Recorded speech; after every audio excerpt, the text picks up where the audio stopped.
Oke, selamat siang. Hari ini sesinya tentang materinya itu pemulihan. Udah ditulis ini? Pemulihan. Judulnya pemulihan. Ntar kita kupas apa sih pemulihan itu.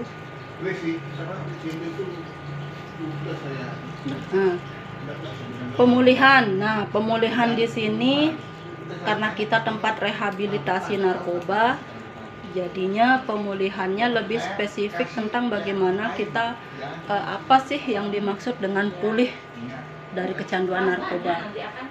Nah, di sini ada penjelasannya juga. Adiksi atau kecanduan adalah penyakit otak yang kronis, bersifat kambuh, tidak bisa disembuhkan, hanya bisa dipulihkan.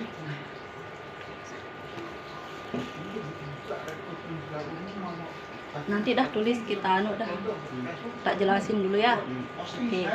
Nah, adiksi itu bahasa kesehatannya. Kalau bahasa jamaknya yang kita orang Sasak, kecanduan, pecandu. Nah, jadi adiksi ini merupakan penyakit otak.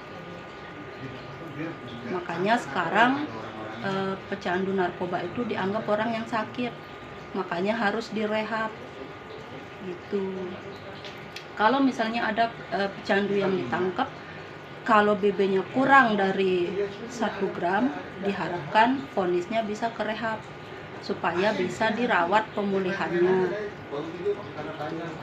Ada yang mau ditanyain yang ini? Nah, di sini ada 4 syarat seseorang bisa kecanduan.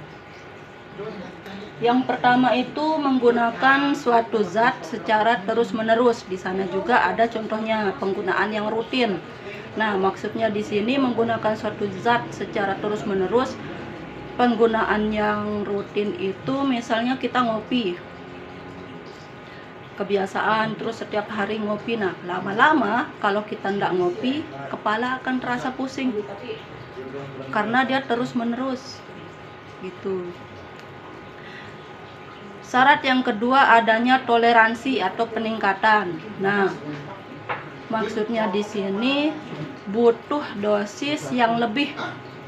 Butuh dosis yang lebih untuk bisa mendapatkan efek yang sama seperti penggunaan sebelumnya. Contohnya seperti apa?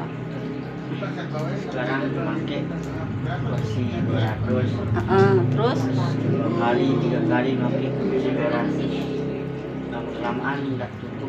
Lama-kelamaan tidak cukup. Oke, nah itu bisa juga sebagai contoh. Contoh yang lain juga misalnya kita ngopi 1 gelas sehari. Terus rutin setiap hari, lama-kelamaan setelah 2 minggu kita akan ngopi 2 gelas supaya kepala kita tidak pusing.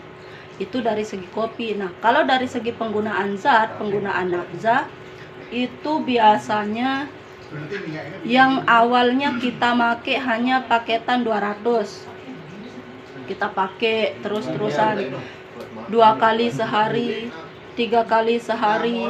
Nah, lama-lama setelah 1 bulan lebih, biasanya efeknya akan tidak terasa dengan paketan yang 200. Di sana akan membutuhkan dosis yang lebih, misalnya paketan 300, paketan 400, supaya mendapatkan efek yang sama seperti pada saat pertama make.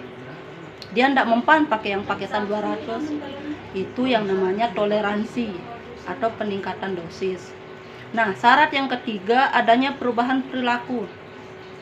Berubahnya perilaku dalam hal untuk mendapatkan zat tersebut. Nah, kalau sudah adanya perubahan perilaku, yang ini biasanya teman-teman yang pengguna narkoba mulai untuk bertindak kriminal, rela melakukan tindakan kriminal supaya bisa beli bahan.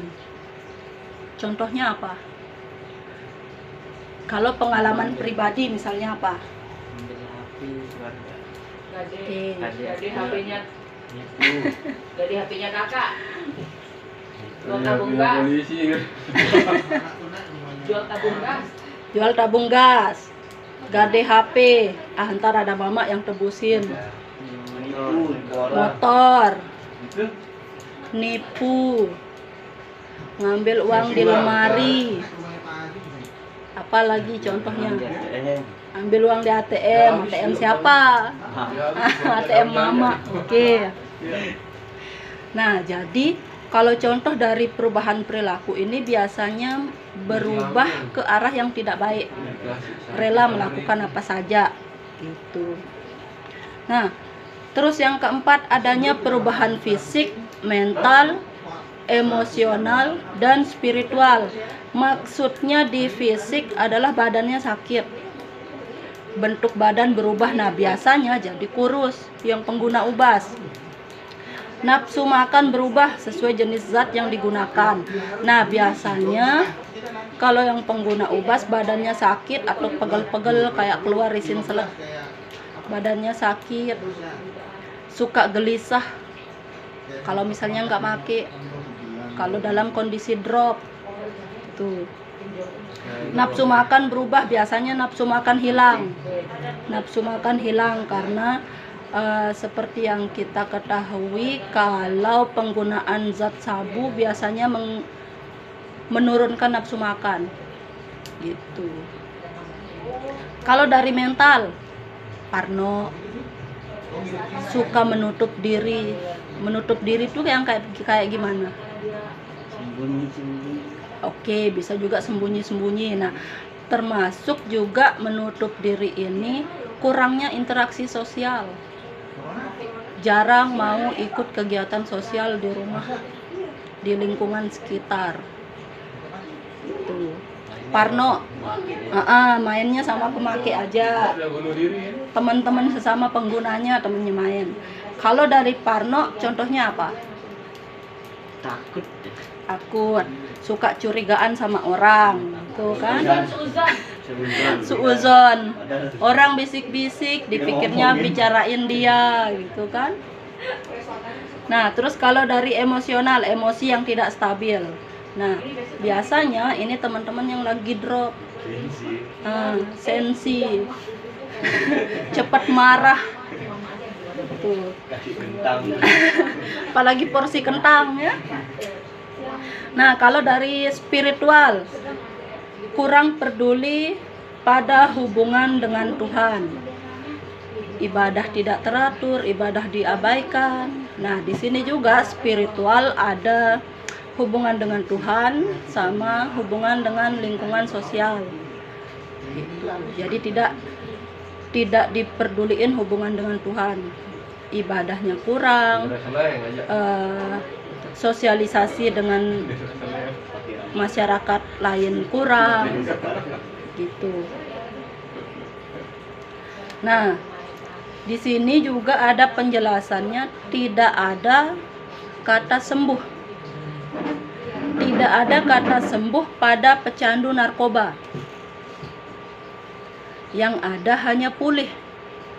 Kenapa bisa begitu? Kenapa bisa begitu?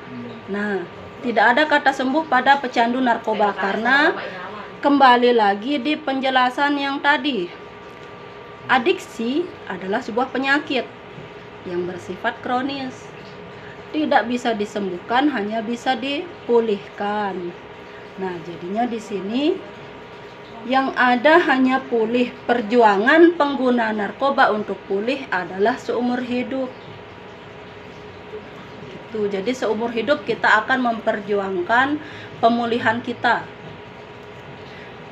Dan pemulihan juga butuh waktu yang sangat panjang, usaha yang keras, niat yang kuat, dan kerjasama antara pengguna narkoba. Misalnya klien yang kita rehab, butuh kerjasama si klien dengan keluarga, sama kita yang di sini yang kerja di tempat rehab, contohnya konselor. Karena kenapa? Pemulihan itu butuh waktu yang panjang, dalam artian kembali lagi butuh seumur hidup untuk menjaga pemulihan. Nah, di sini adanya kerjasama. Kerjasama dalam artian kalau memang si klien pengen pulih, pengen tetap sehat, pengen tetap tidak pakai narkoba, kita harus kerjasama nih si klien menjaga pergaulan supaya tidak ketemu lagi sama teman-teman yang ngajak. Atau kalau misalnya tetap ketemu sama teman-teman yang negatif, yang suka ngajak make, gimana cara menolak ajakan teman? Butuh kerjasama yang memang benar-benar kuat, terutama niat dari si klien sama keluarga gitu. Ada yang mau ditanya? Kenapa nggak nanya? Gratis lo nanya. Nah, pulih bukan hanya berhenti menggunakan narkoba. Nah, berhenti menggunakan narkoba itu artinya abstinen. Pemulihan juga termasuk kembalinya hubungan pecandu dengan Tuhan, keluarga, dan masyarakat, agar si pecandu bisa kembali menjalani fungsi sosialnya seperti dulu. Kembali hubungannya dengan keluarga, kembali baik-baik saja, kembali terkontrol pergaulannya. Tetap menjaga pemulihan dengan cara abstinen, tidak menggunakan nafza lagi. Ada yang mau ditanya? Ayo. Paham. Nah, di sini ada ikan hiu makan kuaci. Cukup sekian dan terima kasih. Oke. Nah, kalau di sini tidak ada yang bertanya, maka kita akan lanjut dengan diskusi, oke? Diskusi.